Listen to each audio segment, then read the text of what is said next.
நமச்சிவாய வாழ்க. நாதன்தாள் வாழ்க. இமைப்பொழுதும் என் நெஞ்சில் நீங்காதான் தாழ் வாழ்க. வாழ்க வளமுடன். அனைவருக்கும் இனிய வணக்கங்கள். நிகழும் ஸ்ரீ மங்களகரமான சோபகிருது ஆண்டு தை மாதம் 18ஆம் தேதி வியாழக்கிழமை அன்று சஷ்டி திதியில் சித்திரை நட்சத்திரத்தில் திருதி நாமயோகத்தில் வணிசை கரணத்தில் சித்தயோகம் கூடிய நன்னாளில் இந்த சீர்மிகு பிப்ரவரி மாதம் பிறக்கிறது. பிறக்கப் போகும் இம்மாதம் உங்கள் வாழ்வில் வளமும் நலமும் செல்வ செழிப்பும் பெற்று புதிய வாய்ப்புகள் புதிய வெற்றிகளுடன் மங்களகரமாக அமைய எல்லாம் வல்ல இறைவனை உளமாற வேண்டி விரும்பி கேட்டுக்கொள்கிறேன். இம்மாத கிரக நிலைகளை பார்க்கும் போது மேசத்தில் குரு பகவான் சஞ்சாரம் செய்கின்றார். சனி பகவான் கும்பராசியில் பயணம் செய்கிறார். ராசிக்கு 6ஆம் இடத்தில் கேது பகவானும் 12ஆம் வீட்டில் ராகு பகவானும் பயணம் செய்கின்றனர். சுக்கிரன் புதன் செவ்வாய் ராசிக்கு 9ஆம் இடத்தில் சஞ்சாரம் செய்கின்றனர். ஜனவரி 15ஆம் தேதி சூரிய பகவான் மகர ராசிக்கு மாறியதை தொடர்ந்து பிப்ரவரி 1ஆம் தேதி புதன் பகவானும் பிப்ரவரி 5ஆம் தேதி செவ்வாய் பகவானும் மகர ராசிக்கு பெயர்ச்சியாக உள்ளனர். இதனால் பிப்ரவரி மாதத்தின் தொடக்கத்திலேயே 3 கிரகங்களின் சேர்க்கை நடக்க உள்ளது. மகர ராசியில் சூரியனுடன் புதன் இணைவதால் புதாதித்ய யோகமும் சூரியனுடன் செவ்வாய் இணைவதால் ஆதித்ய மங்கள ராஜ யோகமும் உருவாகிறது. இந்த கிரக அமைப்பினால் உங்கள் வாழ்வில் ஏற்படக்கூடிய சுபம் மற்றும் அசுப பலன்கள் என்ன என்பதனை விரிவாக காண்போம். இதுவரை ஆபத்தில் சிக்கி சீரழிந்த உங்கள் வாழ்க்கை பயணம் மாறப்போகிறது. இப்படியும் ஒரு வாழ்க்கையா என மனக்கசப்பில் வாழ்ந்து வந்த உங்களுக்கு இனி வசந்தம் வீசப்போகிறது. இனி யமனே உங்கள் எதிரில் வந்தாலும் சிவனின் அருளால் எதிர்த்து நின்று போராடும் பலம் உங்களை வந்து சேரும். உங்கள் பிறப்பு ஒரு சாபக்கேடு அல்ல, அது சரித்திரம் படைக்கும். ரிஷபராசி அன்பர்களே, இம்மாதம் முழுவதும் குரு பகவானால் பல நன்மைகள் ஏற்பட உள்ளன. குடும்பத்தில் மகிழ்ச்சியான சூழ்நிலை காணப்படும். சுப நிகழ்ச்சிகளால் வீடு களை கட்டும். பிள்ளைகளால் அனுகூலம் உண்டாகும். கணவன் மனைவிக்கு இடையே இருந்து வந்த கருத்து வேறுபாடு நீங்கி அந்யோன்யம் அதிகரிக்கும். பிரிந்திருந்த கணவன் மனைவி ஒன்று சேரும் வாய்ப்பு ஏற்படும். உறவினர்கள் வருகையால் ஆதாயம் உண்டாகும். பழுதான மின்சார மின்னணு சாதனங்களை மாற்றி புதிதாக வாங்குவீர்கள். தந்தை வழியில் சில சங்கடங்கள் ஏற்படக்கூடும். தந்தையின் உடல் நலனில் ஆரோக்கியம் தேவை. ஆன்மீக நாட்டம் அதிகரிக்கும். நீண்ட நாளாக செல்ல நினைத்த வெளிமாநில புண்ணிய தலங்களுக்கு செல்லும் வாய்ப்பு ஏற்படும். குடும்ப உறுப்பினர்கள் உங்கள் ஆலோசனைகளுக்கு முக்கியத்துவம் தருவார்கள். ஷேர் மூலம் பணம் வருவதற்கு வாய்ப்பு உண்டு. தாய்மாமன் வழியில் சில சங்கடங்கள் ஏற்படக்கூடும் என்றாலும் அதனால் பாதிப்பு எதுவும் ஏற்படாது. உணவு விஷயத்தில் கவனம் தேவை. அலுவலகத்தில் மகிழ்ச்சியான சூழ்நிலையே காணப்படும். எதிர்பார்த்த சலுகைகள் கிடைக்கும். நிர்வாகத்தினரின் ஆதரவு கிடைக்கும். உங்கள் ஆலோசனைகள் பாராட்டப்படும். சக ஊழியர்கள் கேட்கும் சந்தேகங்களை தீர்ப்பதுடன் அவர்களுடைய பணிகளில் உதவி செய்வீர்கள். தொழில் மற்றும் வியாபாரத்தில் எவ்வளவு உழைக்கிறீர்களோ அவ்வளவுக்கு லாபம் கிடைக்கும். பற்று வரவு சுமூகமாக நடைபெறும். மறைமுக போட்டிகளை முறியடிப்பீர்கள். சக வியாபாரிகளுடன் இணக்கமாக பழகுவது நல்லது.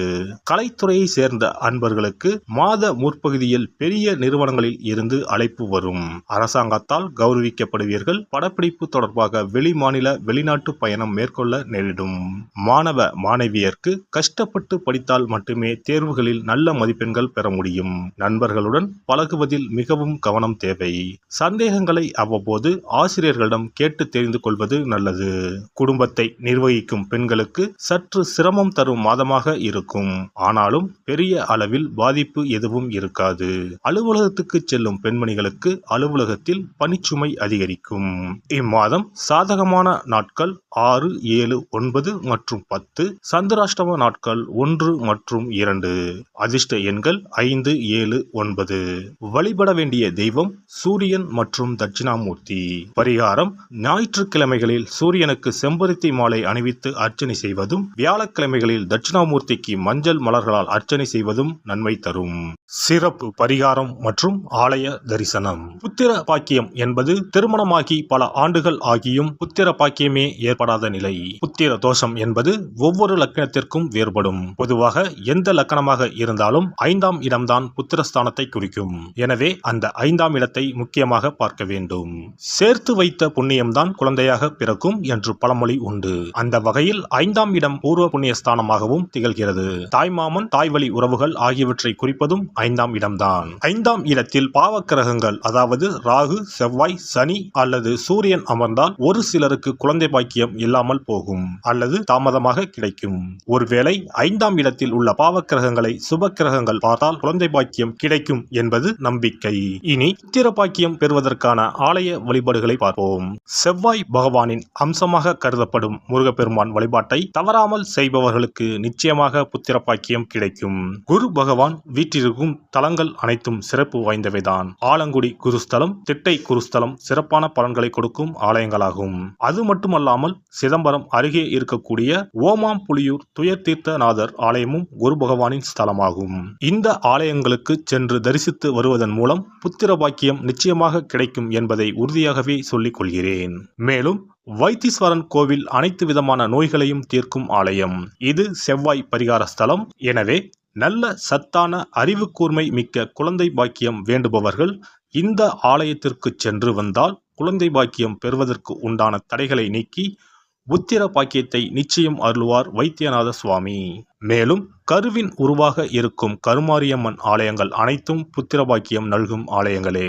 சமயபுரம் மாரியம்மன், திருவேற்காடு கருமாரியம்மன் போன்ற ஆலயங்கள் அனைத்தும் சிறப்பு வாய்ந்தவையே. அதேபோல் திருச்சிக்கு அருகில் உள்ள திருப்பட்டூர் பிரம்மா ஆலயம் பிறவி பயனை அனுபவிக்க செய்யும் ஸ்தலம். திருப்பட்டூர் பிரம்மாவிடம் வேண்டுதல் வைக்க குழந்தை பாக்கியம் கிடைக்கும். திருச்செங்கோடு அர்த்தநாரீஸ்வரர் ஆலயம் புத்திர பாக்கியத்தை அருளும் முக்கிய ஸ்தலம். குருவாயூர் கிருஷ்ணர் ஆலயமும் ஸ்ரீரங்கம் ரங்கநாதர் ஆலயமும் குழந்தை பாக்கியத்திற்கு வழிகாட்டக்கூடிய வழி கிடைக்கக்கூடிய அற்புத திருத்தலங்கள்.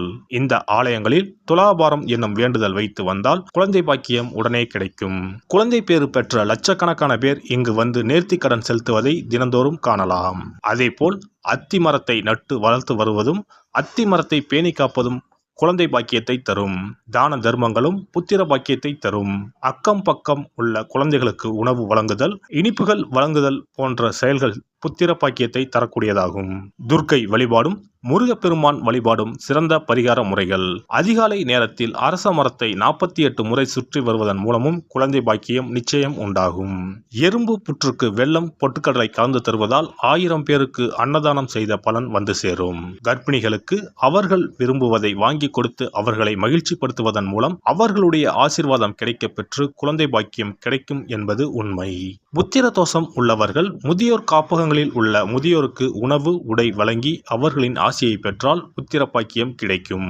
மேற்கண்ட ஆலய பரிகாரங்களை முறையாக செய்து நம்பிக்கையோடு வணங்கி வந்தால் குழந்தை பாக்கியம் நிச்சயம் கிடைக்கும்.